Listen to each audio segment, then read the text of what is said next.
going on, everybody? My name is Zayden from Reap What You Sow Gardening, and today's video is going to be 10, well, I wish I had another hand or a tripod where I could show you 10 awesome veggies or fruits you can grow at home in June. Let's do this. Number 1 is tomatoes.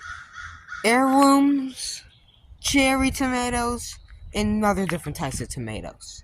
I usually sow my seeds in punnets or containers like this one on this clip. Water in really good, and in a couple weeks they should be growing awesome tomato plants.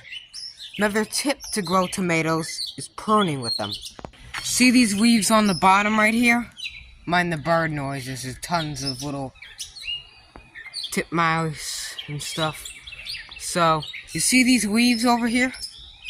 Prune them with a sanitary shear. Get rid of the leaves because the reason why I'm pruning them is when the water splashes up on these leaves, it causes diseases. And that's not what you want with tomatoes. It's very bad. That's one of the worst things that could happen to a tomato plant is diseases getting to it and pests and issues because people think that, wow, it's just needs these many leaves when it doesn't. You need to prune them. Now, I'm in Zone 7B, North Carolina, and maybe if you're in South Carolina, this is a little different.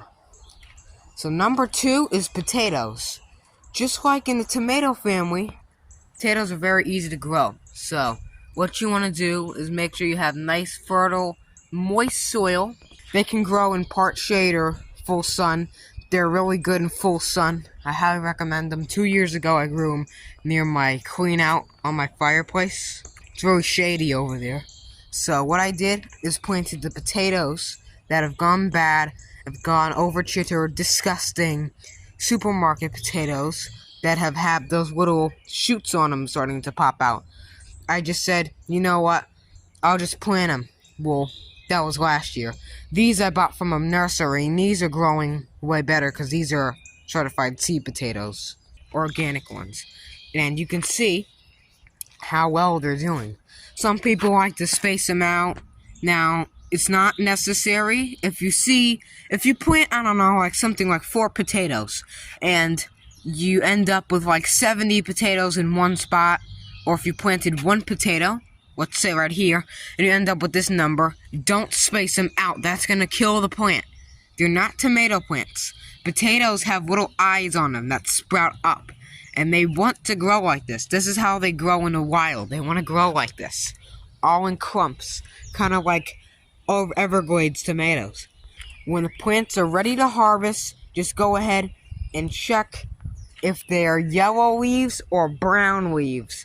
That means they're ready to harvest. Pull them up, and they'll be really nice to eat. I'll add a clip right here at the screen of me harvesting potatoes. Look at how many potatoes I got last year, and that is just from in ground. But just imagine what it's gonna be in this old container. Number 3 is watermelon. I have Florida giant watermelons planted right in this raised bed, and they are doing fantastic. I have them spaced out about 4 inches apart, so they'll get the maximum growing space. Watermelons are super easy to grow from seed. All you need is a couple watermelon seeds, sow them in a container in nice, well, moist soil. In a couple weeks, you'll see watermelon seedlings popping out. They're very easy to pollinate if there's no bees around, which we'll get to the cucumber topic shortly, because they share a ton of features with the flowers like cucumber vines. Also, make sure if you're growing cucumbers next to them, make sure they don't cross-pollinate, because you might get a watercumber or a cucamelon or whatever, some type of weird fruit that may taste good, but it might sell really good to people, and then they try it and they don't really like it. So make sure you got the correct spacing with these plants too. Number 4 is cucumbers. Not the Armenian cucumber, which is a Indian cucumber. Those are actually melons. So, these real cucumbers here are growing not on a trellis, but like on a farm like this. These are sweet gherkin cucumbers, and you can see how they're growing. They grow really well, they're heat tolerant, and they can grow in part shade and in full sun, recommended full sun. Or part shade like I have them. It's all these oak trees over this raised bed here, and it's getting the maximum amount, and it's doing really well. So, these cucumbers are growing really well, and hopefully we'll get a good harvest from them. 5 is peppers. Just like this red lunchbox pepper, they grow very easy from seed. All you have to do is sow a couple seeds in the ground or in a container or raised bed of your choice. In well-drained, fertile soil, they also grow good in sandy loam. Make sure the soil is really moist and has well drainage and fertilizer. That's very important aspect for these pepper plants. And make sure you prune some of the leaves where the bees can find the flowers and pollinate your flowers. There are also self-fertilizing varieties of peppers you can grow as well. So, they're very easy to grow, very tasty, and look awesome in the garden. If you have ornamental pepper plants, and here's a little tech tip. You're wondering why you can't eat ornamental peppers? You can eat them, but I think they're like 2 million Scoville peppers. That's why no one eats them. They just grow them for tiny little cutesy little harmless pepper plant. No, those things are extremely spicy. If you want to flavor dishes and stuff with them, they're edible. Okay, even the little pepper one, the purple ones, they're edible. Make sure you cook them right, and make sure you don't burn your mouth off because they're very spicy. And I saw people make nice sauces and stuff out of them. They're very little versatile fruit to grow. And yes, I am classifying peppers as a fruit. They're botanically a fruit. Number 6 is pumpkins. To plant pumpkins, all you have to do is take the seed, a couple inches apart, and sow them in well-moist soil with nice food. In a couple weeks, your pumpkins will look like this. A couple more weeks, they'll look like this. In a couple months, they'll be flowering, and you might get a baby pumpkin. You can either grow them up a trellis, just like my awesome gourd ladder, sorry. Or even grow them in pots or in ground. This pumpkin vine is in a pot. Look how big the pot is. And this isn't my greenhouse, guys. Look how long. This is one plant, alright? Not that old. And look at this. I love planting them like this on the ground because they put roots at every leaf node. Like little aerial roots. Like that one. Where there's a flower and a leaf, that's considered a crotch stem. And you see these little white stick things? That is actually the roots. And they create like a map, like a tree. That's how these things take over the world. And they're very versatile crop to grow.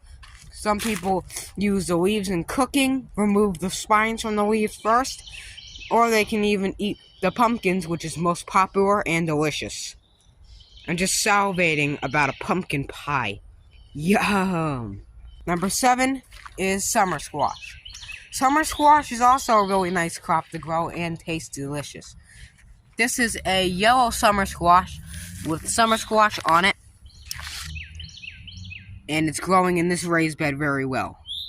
If you don't have many bees around, you can take a little paintbrush to a male flower. Let me show you what a male is. A male has this very spindly stem, very thin stem.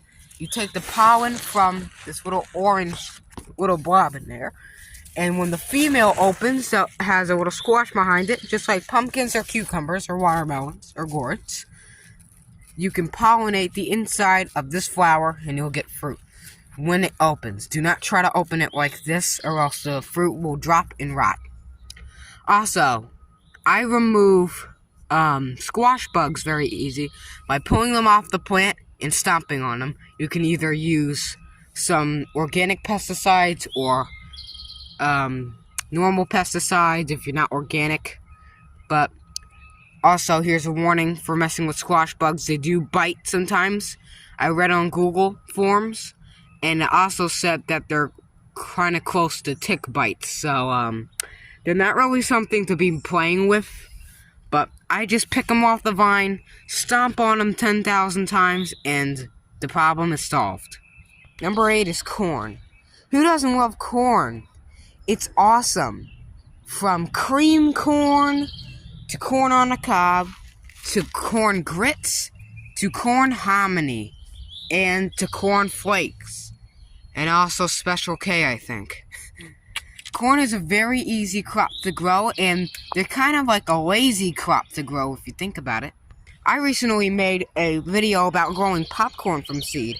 If you're interested, I'll put it in the link in the description. You can also check on my channel on my homepage.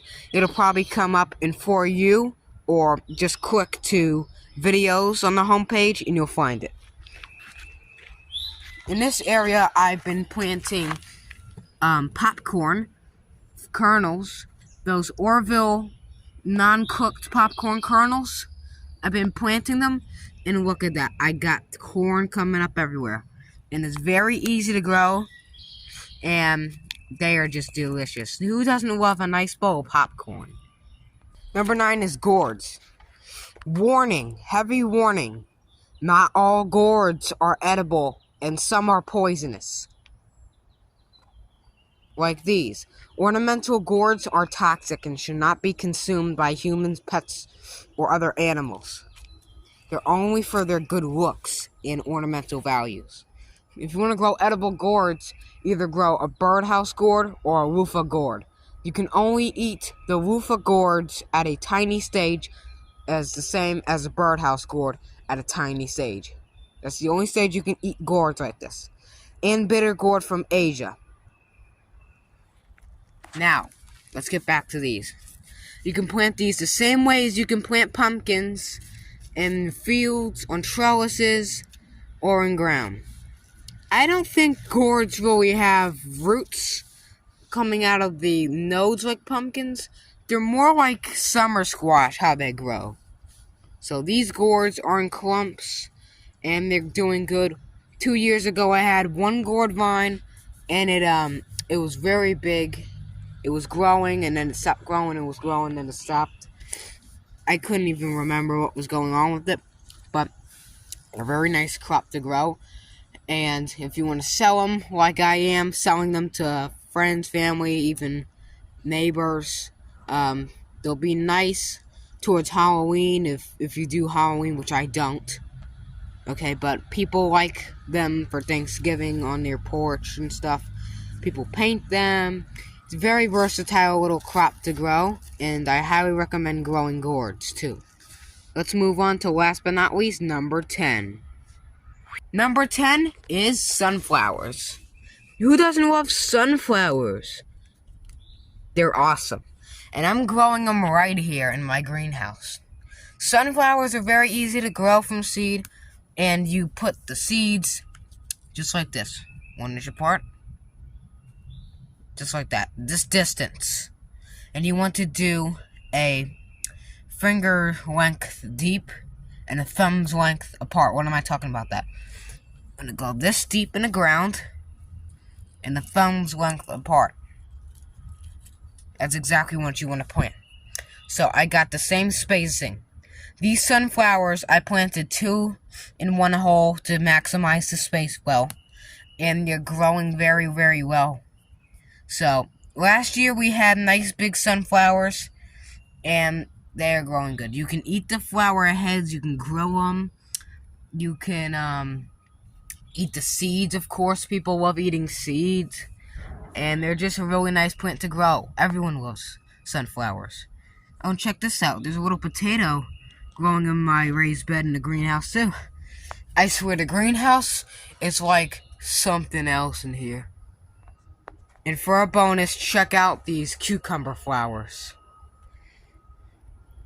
They're everywhere.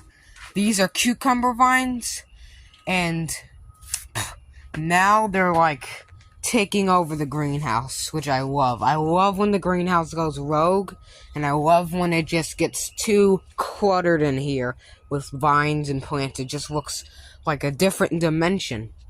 I'm like traveling across states, across countries, but I don't even have to take a passport on a plane.